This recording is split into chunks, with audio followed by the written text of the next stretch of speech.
Et ce matin, on va donc parler de l'actualité sanitaire en Nouvelle-Calédonie. Nous recevons Laure Favreau, l'ancienne présidente de l'ADIC, un syndicat professionnel infirmier de Nouvelle-Calédonie. Bonjour. Bonjour. Merci d'être avec nous au lendemain du 12, puisque c'était hier la journée internationale des infirmiers. Une date symbolique pour vous. Vous avez souhaité d'ailleurs marquer le coup avec notamment la signature d'une charte pour le changement. Concrètement, qu'est-ce que c'est cette charte ? Alors d'abord, c'est pas nous qui l'avons inventé, ça vient du Conseil international des infirmières, qui est une instance mondialement reconnue. Elle existe depuis fin du 19e siècle, 128 pays qui y adhèrent, donc c'est vraiment une institution reconnue au niveau mondial. Cette charte, concrètement, elle consiste à protéger, respecter, valoriser et investir dans la profession infirmière. Il faut bien se rappeler que depuis des décennies, on a trop souvent considéré les professions de santé comme inépuisables, toujours présentes. Mais néanmoins, on se rend bien compte actuellement que ce soit au niveau de la Calédonie ou au niveau mondial, on a un réel problème sur les professionnels de santé et particulièrement pour les infirmières. Alors, on parle souvent de la pénurie en Nouvelle-Calédonie, mais cette pénurie, elle est finalement mondiale et elle pourrait encore se creuser. Oui, tout à fait, bien sûr. Donc, effectivement, ce sont des professions qui n'attirent plus. Bon, les politiques de santé n'ont pas été très à la hauteur dans ce domaine.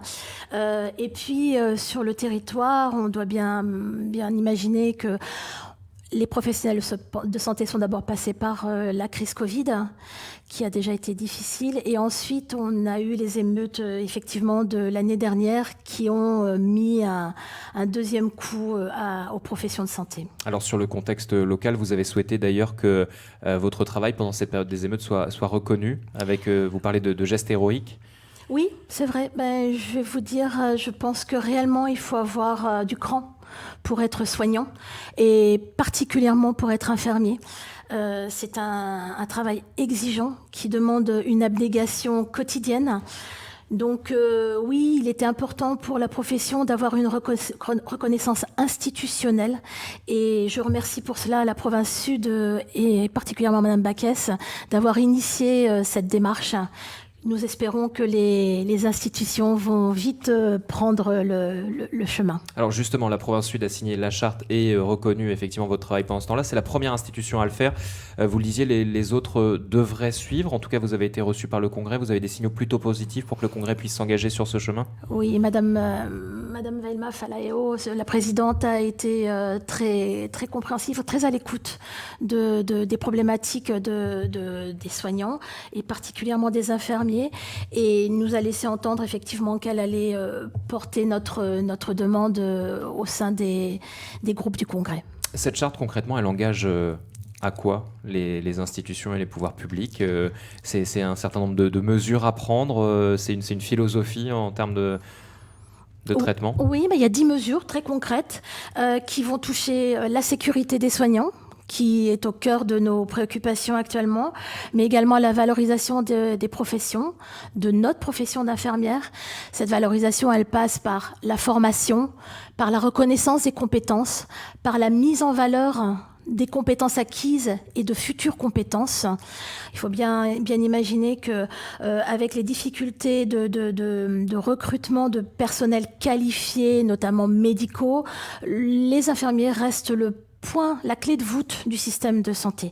Donc, formation, sécurité et également une voix au niveau des pouvoirs publics pour l'élaboration du système de santé et des projets dans la santé publique. Aujourd'hui, il manque à peu près 200 infirmières sur le territoire ? Oui.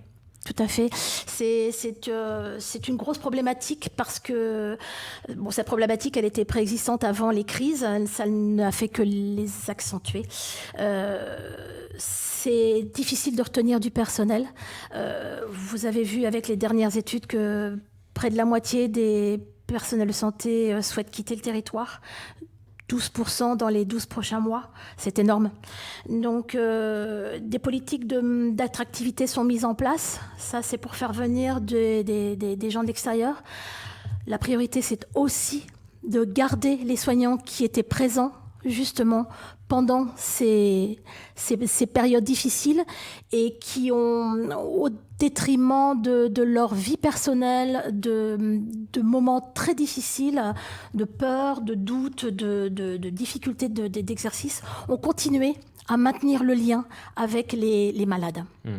Donc il y a beaucoup de volets évidemment pour l'attractivité. Quelles sont les priorités que vous voyez, vous ?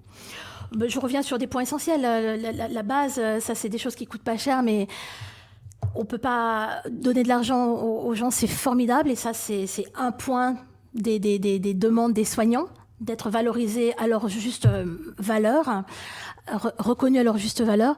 Mais avant tout, si on vit pas en sécurité, si on n'est pas serein pour aller travailler, on peut pas exercer dans des conditions convenables. Et un soignant qui est malheureux, qui va avec la boule au ventre au travail, ne peut pas être un bon soignant. Comment vous expliquez aujourd'hui que les infirmiers, les soignants en règle générale, soient particulièrement visés, que ce soit par des incivilités ou alors carrément des agressions, comme on a pu en connaître ? Qu'est-ce qui explique cela ? Alors, j'avoue que j'aurais du mal à l'expliquer. On reste souvent assez choqué quand ce genre d'événement arrive. J'ai vu qu'une des infirmières, une infirmière libérale, a été encore agressée sur son véhicule il y a quelques jours, son téléphone volé, ses vitres de voiture cassées à coups de pierre. Je pense que c'est un malaise social profond et qui se traduit par des gestes inconsidérés au profit de gens qui sont réellement dévoués à la population, sans notion d'ethnie, sans notion politique. Nous sommes vraiment dédiés à la santé. C'est notre cœur de métier, c'est notre vocation première. Et vous n'arrivez pas à faire passer ces messages-là pour endiguer le problème ? C'est encore difficile ? C'est difficile.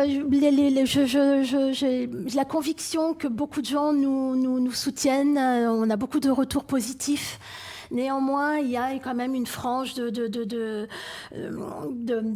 une petite partie de la population qui entretient ce malaise et qui provoque une pression psychologique permanente, que ce soit sur le terrain, à domicile, au niveau libéral, mais je pense aussi à nos collègues soignants à l'hôpital, au Medipol, mais également au CHS, où il y a beaucoup d'incivilité.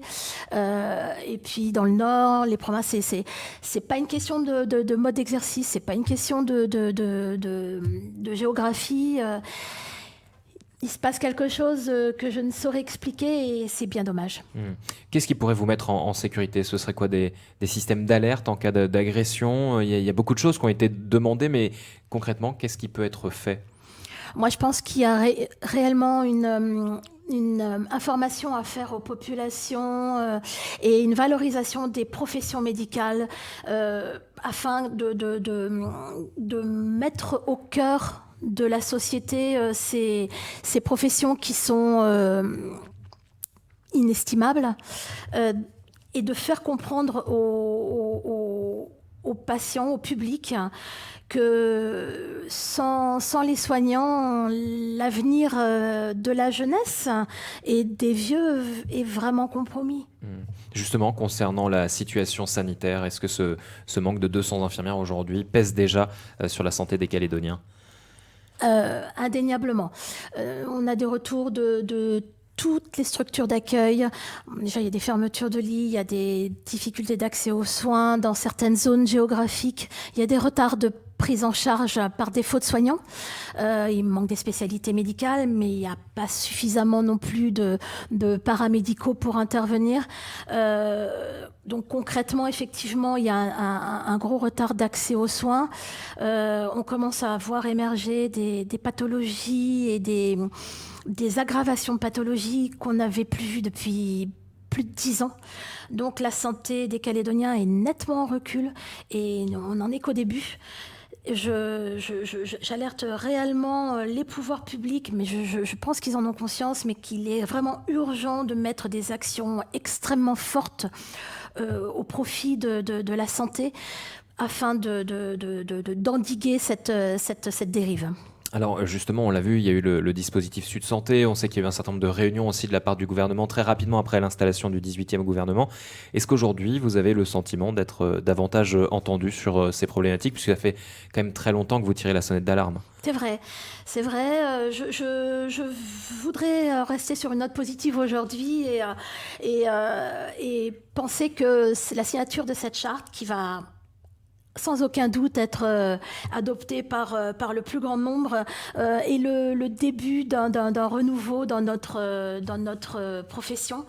On souhaite que cette signature soit suivie d'actions concrètes. Ce n'est pas qu'une signature et que du symbole. Il y a énormément de choses qui sont attendues derrière. Et je pense que ce jour du 13 mai est vécu aujourd'hui comme un anniversaire peut-être funeste.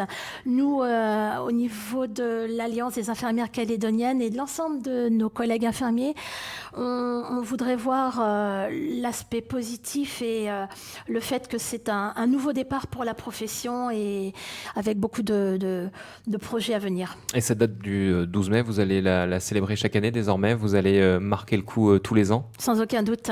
Ça, c'est un rendez-vous qu'on connaissait peu avant, qu'on en parlait peu? C'est vrai. Cette journée internationale, elle est mise en place dans plein de pays, mais pas en Calédonie. Et cette année, c'est la première fois. Et effectivement, il faut qu'on marque le coup chaque année de façon de rappeler à nos partenaires, les institutions, les employeurs, les gouvernants, et puis les gens que, voilà, les infirmiers sont là pour eux, mais qu'on a besoin aussi d'eux. Merci beaucoup, Laure Favreau, d'avoir été avec nous. Merci à vous. Je rappelle que vous êtes l'ancienne présidente de la DIC. Merci d'avoir été dans nos studios pour évoquer tous ces sujets d'actualité.